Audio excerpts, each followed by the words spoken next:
This video will take you through a quick example of changing the running O2 i4 application via I/O link output data and checking that the change was processed with any PLC.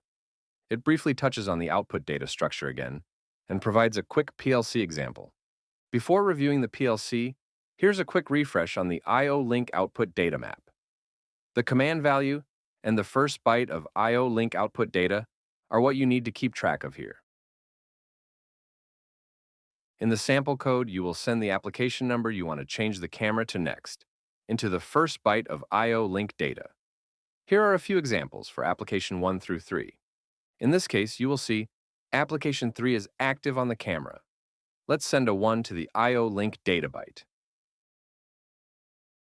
Next, you want to move the value of 2 into the command byte to change the application.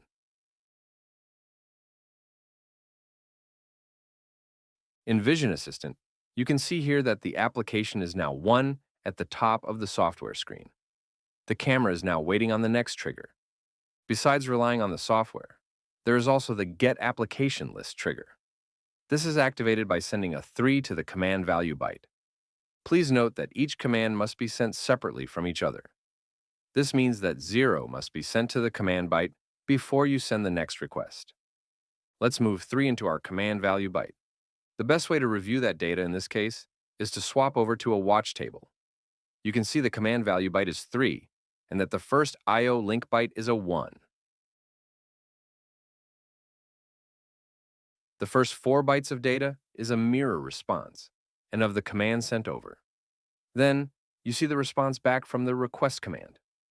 The high byte here is a 4, which tells you there are a total number of 4 applications available on the camera.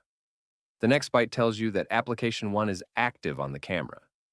The additional bytes are simply a sequential list of all the available application numbers. This was a brief overview of using the O2i4 activate application and get application trigger commands via I/O link. As always, you can check out our website for helpful information on any of our products, or contact us at info.us@ifm.com or call into 1-800-441-8246 to speak with somebody who can assist you. Thank you for your time and have a great day.